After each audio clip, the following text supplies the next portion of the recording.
신축이랑 비슷하게 나와서 리모델링 할 필요가 없어요. 똑같아요. 민원은 똑같아요. 그러면은 이제 뭐 불편하다, 여기 주차해야 되는데, 진짜 이렇게 어려운 민원이 저는 돈으로 해결 안 되는 민원이 제일 어려워요, 사실. 그분도 결국 원하는 게 돈이 아니야. 최악의 민원. 와, 공사하지 말라는 게 아니야. 담장 건드리지 마. 내 재산 아무것도 건드리지 마. 요즘 신축이랑 리모델링 하고 계시잖아요. 각각 건수가 어떻게 되세요? 일단 리모델링은 거의 끝났습니다. 거의 끝나서 지금 이제 하나 남았어요. 대부분 다 신축이에요. 리모델링이 이제 하나 남았고. 프로젝트 하시면서 신축이 더 많아요? 아니면 리모델링이 더? 신축이 훨씬 많아요. 신축이 압도적으로 많습니다. 아 근데 신축은 아예 막 부시고 막 그런 과정들이 다 있어야 되잖아요. 그렇죠. 그럼 리모델링이 더 편한 거 아닌가요? 그 몇 년 전까지만 해도 그랬죠. 몇 년 전까지만 해도 리모델링이 그래도 괜찮았는데, 그 리모델링 한다는 것 자체가 비용을 아끼려고 리모델링을 하는 거잖아요. 리모델링을 하면서 예전에는 빠르고 좀 싸게 끝났다고 하면 지금 같은 경우에는 거의 신축이랑 거의 비슷하게 나와요. 예, 신축이랑 비슷하게 나와서 리모델링 할 필요가 없어요. 리모델링 하다가 진짜 이거 수명 짧아지신 분들 엄청 많으실걸요, 아마. 그냥 차라리 부시고 새로 짓는 게 더 그게 훨씬 나아요. 애당초 처음부터 프로젝트를 검토할 때 신축으로 그냥 검토하시는 게 훨씬 낫습니다. 그러면 리모델링 할 때 어디서 비용이 그렇게 추가가 되는 거예요? 우선 해체 철거, 구조 보강, 이 과정에서 진짜 많은 시간과 돈이 들어요. 증축을 한다든지 계단 위치를 바꾼다든지 뭐 어쨌든 뭔가 이 계획이 변경이 되면은 대수선으로 들어가기 때문에 구청의 허가를 받아야 되고, 구청에서 보는 건 안전이거든요. 안전하게 보강을 하고 철거를 하고 보강을 하고 철거를 하고 너무 많은 시간과 비용이 들어요. 차라리 다 부시고 그냥 새롭게 그냥 올리는 게 훨씬 더 낫다. 결과물도 어쨌든 신축이 무조건 좋을 수밖에 없어요. 단 예외는 있어요. 리모델링을 하기에 좋은 곳은 역 주변의 상업지 혹은 역 주변의 근린 상가로만 구성이 되어 있는 건물, 이런 데 같은 경우는 그냥 간단하게 외벽 정도만 바꿔주고 내부도 그냥 인테리어성으로 마무리를 해주면 되거든요. 그런 곳들은 리모델링을 추천. 그렇지 않은 곳은 리모델링을 하지 말아라. 절대적으로. 무조건 안 좋다는 건 아니에요. 근데 손이 많이 가야 되고 대수선이 들어가야 되는 거는 가급적이면 피해라. 어떤 점에서 공사 기간이 늘어나는 거예요? 일단 모든 공사의 시작은 무로 만드는 거예요. 무요? 네, 뼈대만 남겨놓는 게 일단 무거든요. 우리 신축 같은 경우도 다 헐어야 이제 시작을 하는 거잖아요. 리모델링 같은 경우는 해체 철거를 다 해야 무 상태가 되는 거예요. 거기에다가 이제 입히는 거거든요. 무 상태로 만드는데 시간과 비용이 너무 많이 든다는 거예요. 부셔야 되고 보강을 해야 돼. 여기에서 일단 시간과 비용이 너무 많이 들어요. 최소 4개월. 지금까지 제가 보니까 최소 4개월이에요. 시공하는 업체에서 단순히 시공을 하고 싶다고 해서 그냥 하는 게 아니에요. 구청 허가가 반드시 필요하고, 아까 말씀드린 그 해체 철거 과정에서 감리가 또 따로 붙어요. 시간은 시간대로, 돈은 돈대로 많이 들어가죠. 그래서 가급적이면 리모델링 하지 마세요. 리모델링 하다가 이렇게 공기가 늘어나고 추가 비용이 생기면은 건축주한테는 평균적으로 얼마의 손해가 이렇게 들어가는 거예요? 추가되는 거는 손해라고 하기보다는 추가 비용이 늘어난 거죠. 예를 들어서 한 3억 늘어났어. 그럼 3억만큼 원래 짰던 금액이 있을 거 아니에요. 매각을 예를 들어서 뭐 100억에 하기로 했다. 그러면은 3억 덜 번다고 생각하시면 돼요. 그런 개념이라고 생각하면 됩니다. 당장 꺼내야 되는 돈이기도 한데, 그런 일이 생겼을 때는 준공이 다 끝난 다음에 추가 대출 받아서 주는 형식으로 그렇게 처리를 해야 돼요. 안 그러면 생돈 3억 줘야 되잖아요. 그렇게는 불가하니까 그렇게 처리를 하시고, 원래 목표했던 금액보다 그 정도는 덜 번다, 이런 개념으로 좀 생각을 하시면 될 것 같아요. 신축에서 이제 들어오는 민원과 리모델링 했을 때 들어오는 민원과 좀 다른 점이 있나요? 똑같아요. 민원은 똑같아요. 어찌됐든 시끄럽다가 가장 크고, 그 다음에 진동, 뭔가를 이렇게 부시거나 파거나 두드리거나 하다 보면은 진동이 인접해 있는 집에 다 들어갈 수밖에 없거든요. 느껴지거든요. 근데 인접해 있는 집들이 오래된 집이라 생각해봐. 내가 오래된 집에 거기 위에 살고 있어. 막 흔들려, 지진 나는 것처럼. 불안하겠죠. 그럼 민원이 들어가는 거예요. 그 다음에 분진, 뭐 예를 들어 좀 추운 날 같은 경우는 창문을 닫고 있어도 되는데, 날씨가 이제 좀 좋을 때 같은 경우에 창문 열고 있잖아요. 먼지가 많이 날 수밖에 없어요. 진짜 물리적으로 많이 날 수밖에 없어요.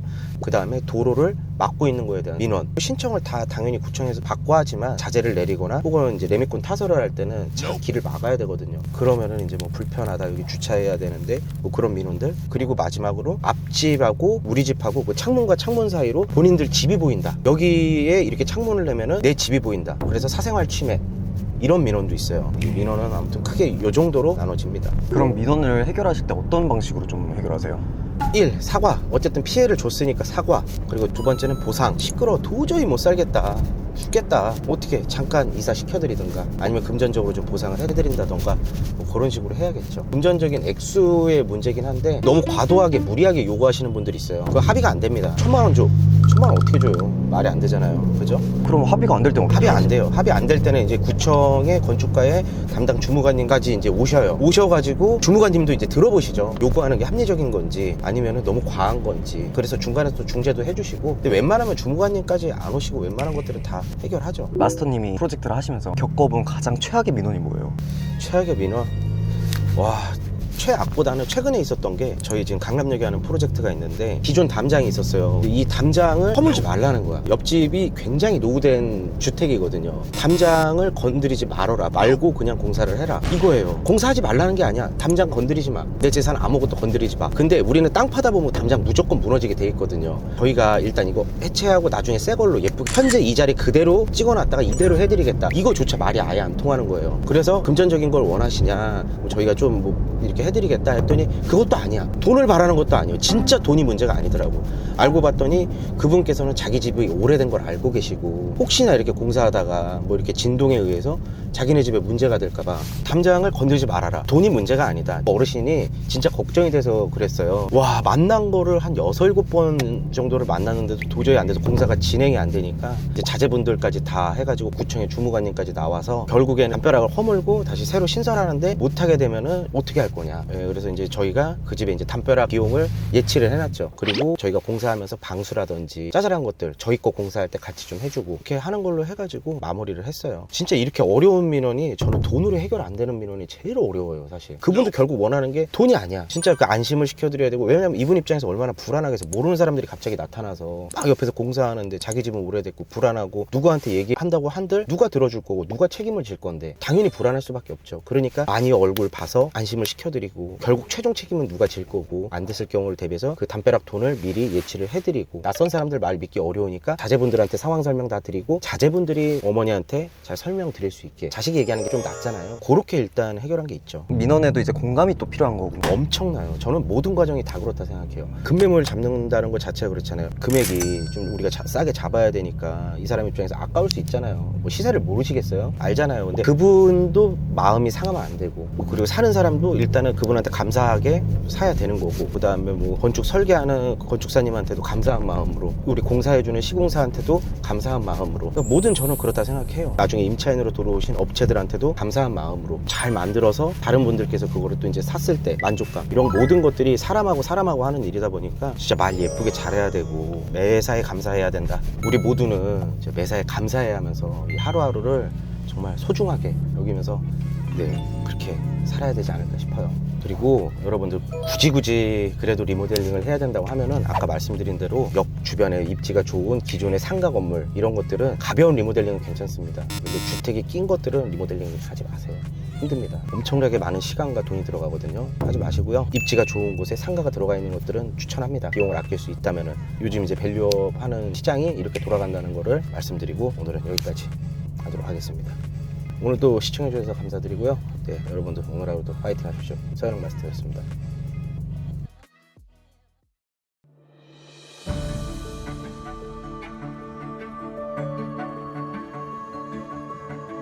항상 들을 때마다 좀 놀랍기도 하고 또 절실함도 늘어나고, 또 그리고 노하우가 정말 대단하신 걸 또 더 배우게 됐고 많은 걸 느낀 강연이었어요. 디벨롭에 대한 부분들, 그러니까 최상위 포식자, 즉 돈을 만들어가는 구조가 이 건물의 목표가 있기 때문에 방향성을 제시해 주셔서 감사하게 들었습니다. 나를 이끌어준 강의다라고 이야기하고 싶어요. 여러분들도 영상으로만 시청하지 마시고 이렇게 용기 내셔가지고 현장에 오시면은 좀 더 현실에 더 가깝게 올 거니까 여러분들 용기 내서 또 강의 신청하셨으면 좋겠습니다.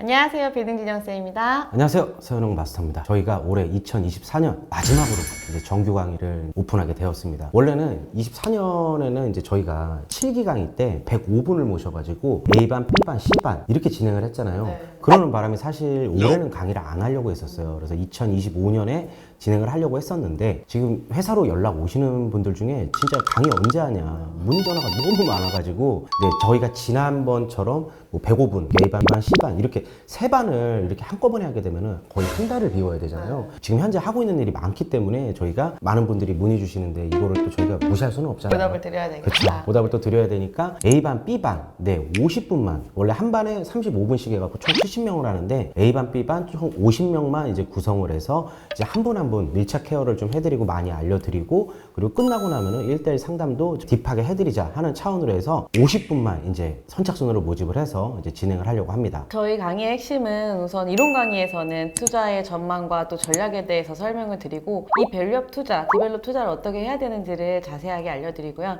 현장 강의에서 저희 뭐 연예인이 얼마에 사서 얼마에 팔았다 그리고 대표적인 성공 사례로 저희가 강의를 하는 게 아니라 저희가 직접 신축하고 리모델링한 사례들을 현장에서 직접 보여드리는 게 저희 강의의 핵심입니다. 그리고 이번 기수 들으시는 분들은 너무 좋으실 거예요. 왜냐면 그동안 7기까지는 현장 강의를 할 때 이제 내부까지 들어갈 수 있는 현장들이 많이 없었어요. 근데 하지만 이번 8기 강의 같은 경우는 지금 신축이나 리모델링이 준공이 끝난 현장들이 꽤 많습니다. 그래서 아마 오시면은 그 현장마다 내부 구성이라든지 외벽이라든지 외관이라든지 이런 것들이 다 다양하게 다르게 나와 있기 때문에 건물을 상세하게 이제 보실 수 있는 그런 장점이 있어요. 그렇기 때문에 이번 8기 강의 들으시는 분들은 대박입니다. 저희 수많은 분들이 저희 강의를 들어주셨는데요. 그분들 중에서도 이제 이미 건물주가 되신 분들도 많이 계시고 그리고 지금 준비 중이신 분들도 많이 계십니다. 그래서 저희 강의가 지금 당장 투자를 하려고 해야만 지금 강의를 들을 수 있는 게 아니라요. 내가 먼저 공부를 하고 거기에 맞게 준비하고 세팅을 하시려고 계획을 하시려고 하시는 분이라면